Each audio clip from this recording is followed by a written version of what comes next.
Welcome to Alternative Realities, a podcast about the people, strategies, and stories driving the world of alternative investments. I'm Aaron Mulvihill, and I will be joined today by Ashmi Mehrotra, Global Co-Head of J.P. Morgan Asset Management's Private Equity Group, and Jeremy Beal, Head of Products and Advisory Solutions for Morgan Stanley Wealth Management. Ashmi and Jeremy both have extensive experience in the alternative industry and have observed the significant growth of the use of alternatives in investment portfolios over the past couple of decades. On today's episode, we'll be discussing the broadening out of alternative investments to a wider pool of investors, as well as the current dynamics within private equity and its role in investor portfolios. Let's get started. Jeremy, Ashmi, welcome to Alternative Realities. Great to be here. Thanks for having us. Happy to be here. Jeremy, I'll start with you. You started in Morgan Stanley back in 2002, and you've actually been involved in the alternative industry since that time. Can you talk a little bit about your career, what brought you to your position today, and how you've seen the industry evolve over that time? Yeah, sure, Aaron. Again, thanks so much for having us on the podcast. To your point, I joined Morgan Stanley actually right out of grad school in 2002, and got incredibly fortunate to be hired into their commodity pool managed futures business at the time, which is really their version of alternative investments. And so I sort of grew up in that business, and it's been an incredible journey. It's fun too to look at going forward how much more I think the industry is going to evolve, particularly in this space. I feel like I've been doing this for 23 years, but still sort of on the precipice of a lot of change in front of us. But if I look back on alternatives at the time, I mean, the reality was it was very limited to investors. It was primarily institutions, ultra high net worth, wealthy clients that had access to this, very mystique, special place with not a ton of transparency. So when you think about, maybe the individual investor, there wasn't a ton of choice. Minimum investments into the asset class were extremely high or prohibitive to be able to even get into the asset class. The fee structures, I would say, had not evolved and were higher than needed. The investment process to actually invest in the asset class was very cumbersome. And I can remember being on the product and operations team at the time, and there were times where I was even packing offering documents inside of a FedEx box to be able to send to our advisors and our clients to sign. So it's a very clunky business at the time. I'd say performance reporting wasn't super transparent, wasn't very sophisticated, there's already a lag to the asset class, but it was significantly lagged. Fast forward today, and again, it's been a fun journey to be a part of it, and to see this business grow.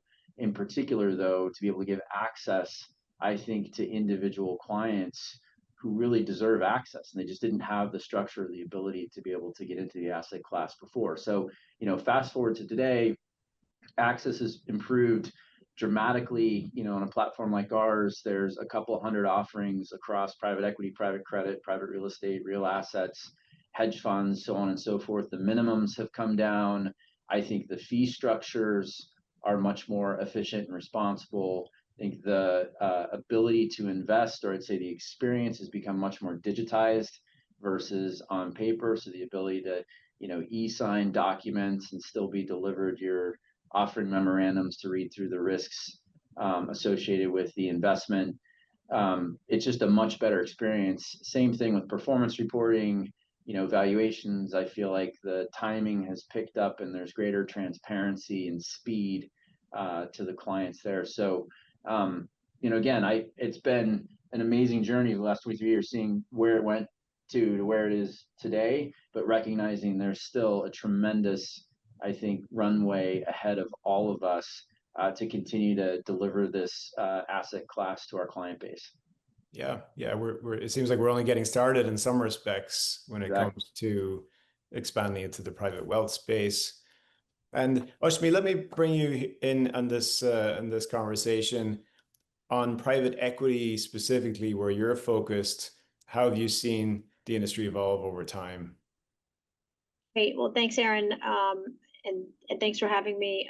So yeah, really kind of similar to what Jeremy was saying. I've been in the industry for 26 years. So over the last 26 years, private equity more specifically, it's changed dramatically. I mean, in the early 2000s, it was really a smaller industry. If you can look at the kind of AUM of the private equity industry at that time, it was less than $1 trillion. And now private equity, if you look at the stats today, estimates are anywhere between $8 and $13 trillion, right? And so there's been a lot of expansion in our market. It was much more a smaller, niche-y cottage industry 20 plus years ago. And if you look at different factors even within that, right, I can kind of go through a few more in terms of even number of funds, number of firms that are private equity, that are doing private equity deals. Way back when was like 75 or 80 funds would get raised 20 years ago, right? Like in any given year. Now it's thousands of funds get raised every single year. Like last year, it's estimated that nearly 2,000 funds got raised. By the way, there's 10,000 funds that are looking to get capital raised now. So there's tens of thousands of firms that are actively investing in private equity today versus really like less than even 100 or 200 that were active 20 years ago. The other thing that's changed dramatically in our market in private equity is really the rise of private credit, because a lot of the LBOs obviously are done with leverage, and the financing markets, really post GFC is when you saw the rise of this new asset class, even called private credit, right? And that's grown to over $1 trillion, $2 trillion in terms of that overall size. And so that obviously plays an important role in private equity as well. The other thing I would say is on the secondary market, when I started in this business, when you were selling private equity stakes in the secondary market, it was much more, well, there's a distressed situation. There's something fundamentally that's gone wrong with, whoever's selling it in terms of their strategy, whatever it may be.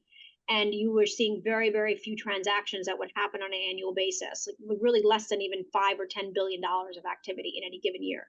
And now, we're going to have an active market this year, and it's going to be the highest in terms of peak transaction volume at over 200 billion.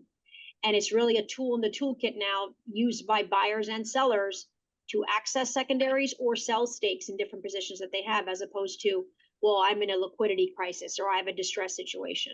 So that's changed dramatically too. And then lastly, I would say exactly to what Jeremy's point was, like, there's a lot more selection. There's a lot more strategies to select from, not just in private markets and alts, but also just even within private equity. There's buyout, there's growth equity, there's obviously venture capital, there's growth stage venture, like there's a lot of different strategies and specializations that continues to provide investors with a lot of selection. And Jeremy, widening the scope now to the broader alternatives universe, we hear a lot about this idea of the democratization of alternatives. What does that mean to you, and what does it take to make this successful? Yeah, look, I think simply put, it means more investors having access to the asset class, right? Just very simply put, and maybe to play a little bit off of what Ashmi said too, just around choice. Again, we're in a privileged position at Morgan Stanley to be able to have a tremendous amount of choice and a tremendous number of asset manager partnerships to, the opportunity to put these solutions on to the platform. But with that, I think, comes an incredible responsibility. The flip side of that is manager selection becomes incredibly important, right? Because now the velocity of opportunities that you have coming at you with very similar strategies across the board is incumbent upon us to be able to select what we think are sort of the best strategies for our client base. So manager selection, I think, is a really important part or important ingredient in terms of the success of the asset class overall and those investments for the clients. When we talk about democratizing the space, I mean, it really means as you widen that aperture, you're taking institutional quality investments. You're typically putting them in open-end structures with some type of liquidity feature at lower minimum investments, responsible fee structures. And so I think one of the critical ingredients there is ensuring that whatever strategy you're putting into a solution or a wrapper for a client, that there's a responsible match in terms of liquidity and a lack of liquidity, and then a responsible match around education and proliferating that message out to those clients and helping them understand exactly what they're invested in and exactly what they're not invested in, right? So it's still an illiquid asset class.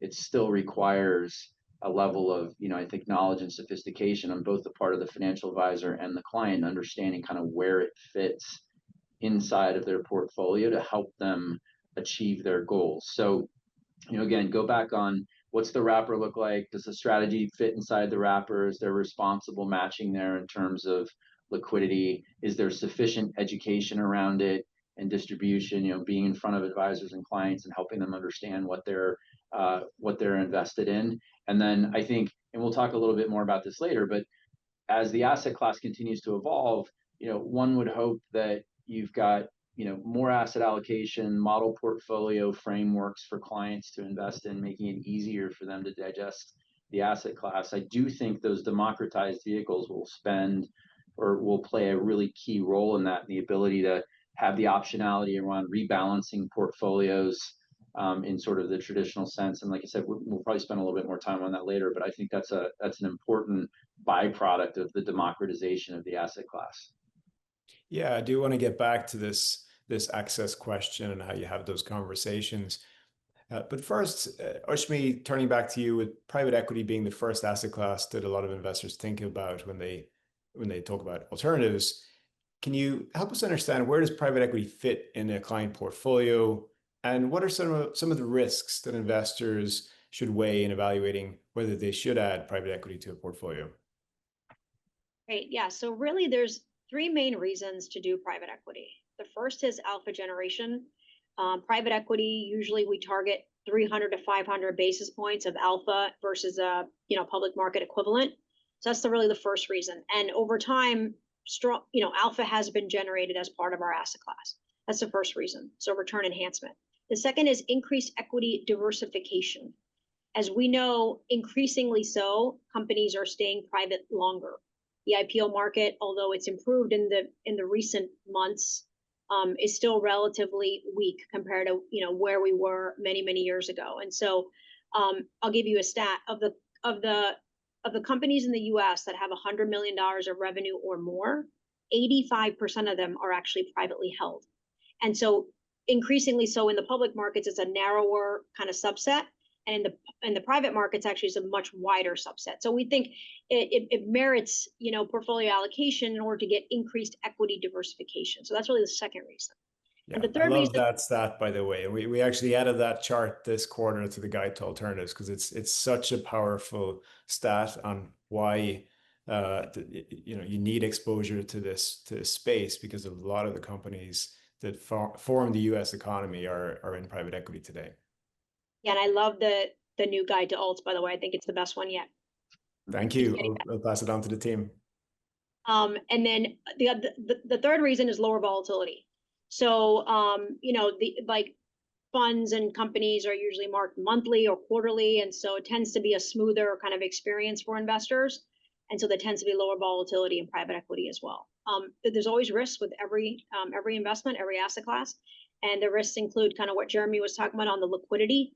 Private equity is an illiquid asset class. By the way, venture capital is probably the most illiquid asset class. So it's not even the funds that are evergreen or perpetual. They are not liquid vehicles. It is definitely an illiquid asset class, but hopefully over time you're doing it because you want to enjoy that return enhancement that you get from the private markets over a long period of time. The other risk is, again, to Jeremy's point, manager selection and asset selection is critical. Mm-hmm. So access due diligence is critical, and having networks in terms of how to actually diligence and get information that's not publicly available on different things you're looking at is critical. And by the way, that's even more critical in private equity because the dispersion between top and bottom quartile is so large. It's one of the largest across any asset class. It's over 20%. So you would do it to enjoy the returns, hopefully, in the lower vol, but you have to be very, very focused on manager selection and asset selection. Yeah. So choose wisely is the message. And if we look at private equity, there's different, obviously, sectors of private equity, a lot of strategies out there. I'd like to dig a little bit more into the small to middle market segment of private equity. Hey, Aaron, could I jump in too? I just want to reinforce Ashmi's point on manager selection, what I was saying earlier, just to give you a sense of the number of opportunities, we're privileged enough to see coming into the asset management community. We'll put less than 10% of those onto the platform and make those available for client investment. So you think about the tightness of the funnel at the bottom and the level of work and due diligence review that goes into that process. Manager selection really does become a key element, I think, for success for the ultimate client that invests. Yeah, absolutely critical. Maybe I'll add, sorry, just a minor point to that too, is that we have a large team of 70 people, but a lot of the work that we do on the investment side is to really try to uncover the things that are not readily available, like in the pitch deck that's going to look really good. Like what are the things that we're trying to uncover about the manager or the asset from our networks in particular, to try to uncover, because not every story is going to be obviously good. There's things about risk in every single investment. And so it's our job to uncover what the things are that we should know about for these people or assets through our network. And then how do we then make a risk return assessment at the end of the day, right? But we have to gather as much intelligence during our due diligence process. And that a lot of times can take years. Like we're tracking managers for years before we make that first investment. Exactly. Yeah, I love that you both had things to add on that, because that's a big part of both of your roles, whether it's sifting through the strategies that are out there or sifting through the companies that are out there to acquire and partner with. It's absolutely critical in terms of being successful in private equity investment.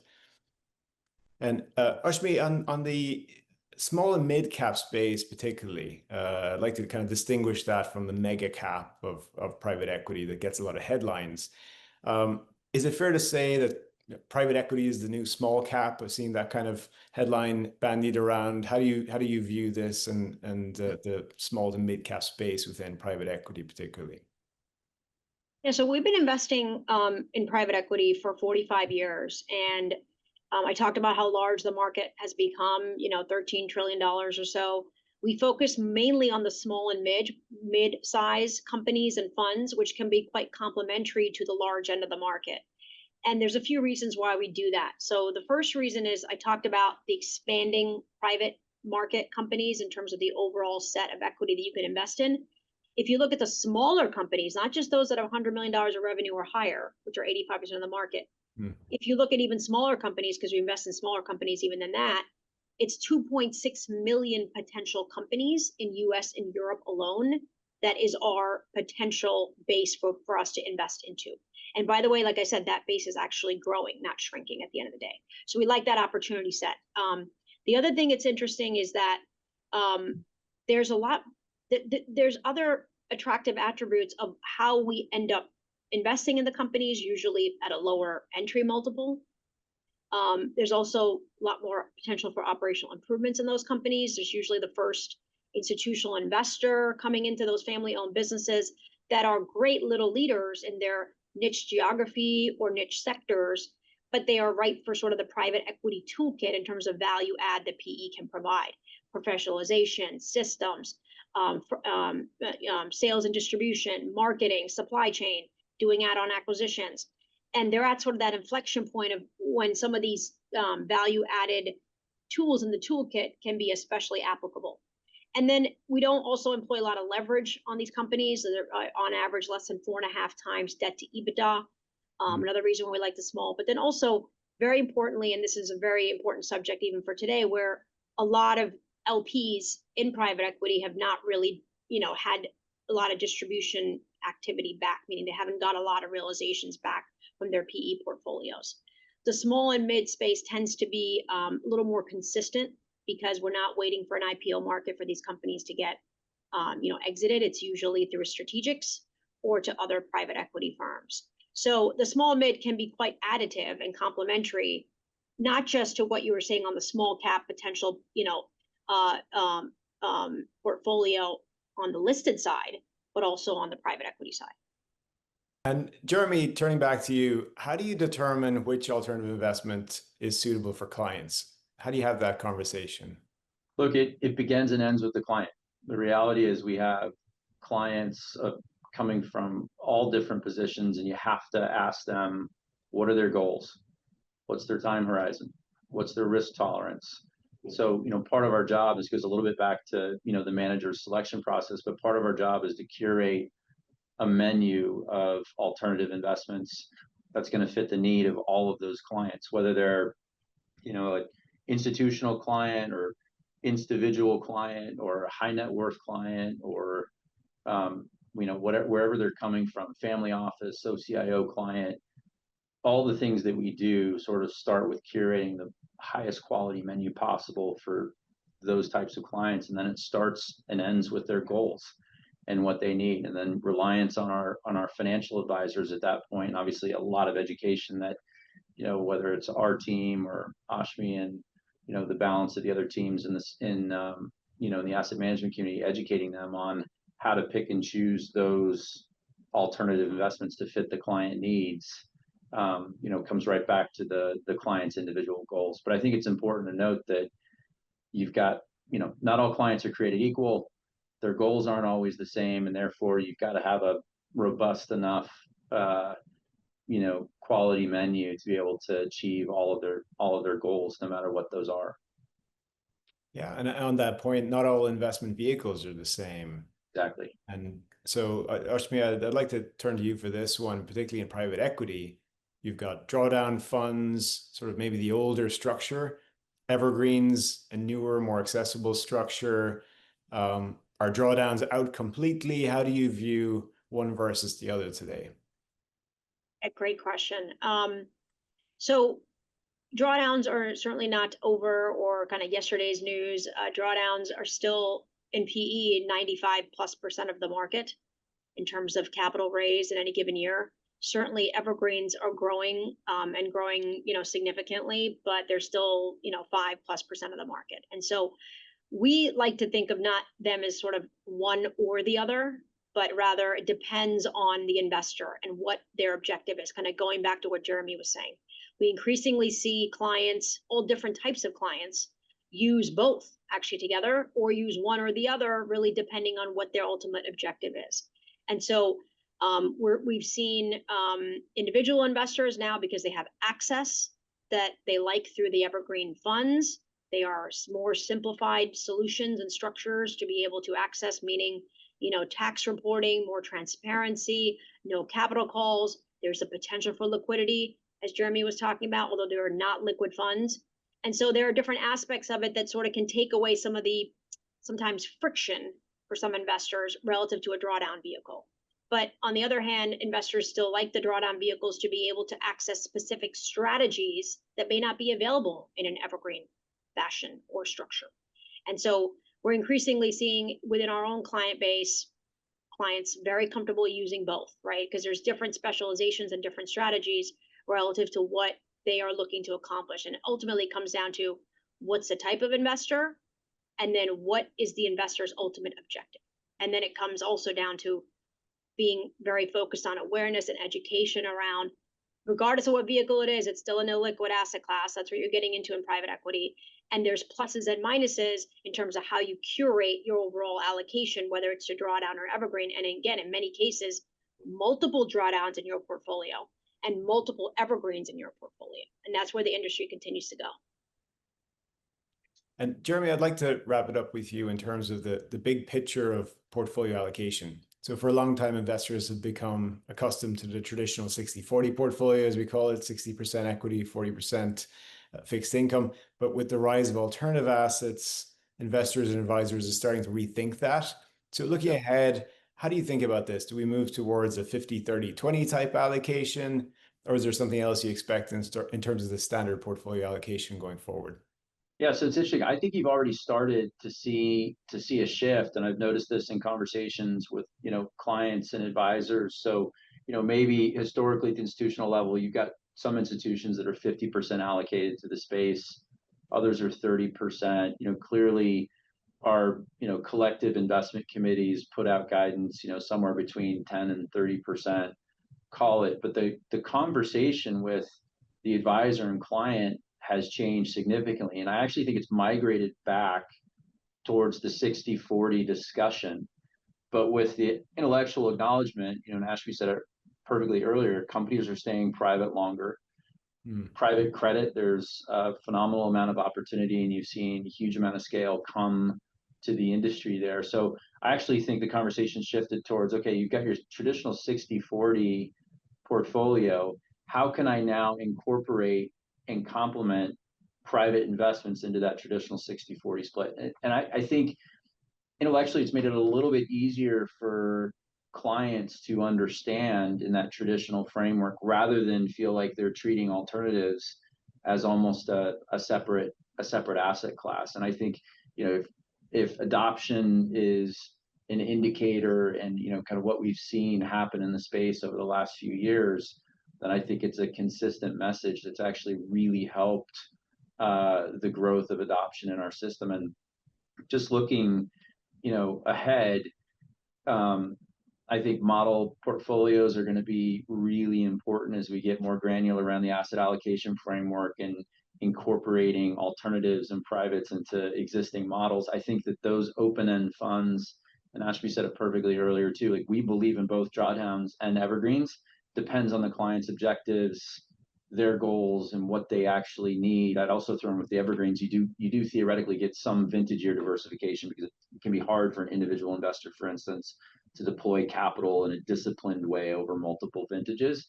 But regardless, I think those democratized vehicles actually play a really critical role in getting model portfolios allocated to alternatives and privates over time, given they can have the optionality around liquidity if liquidity is actually there.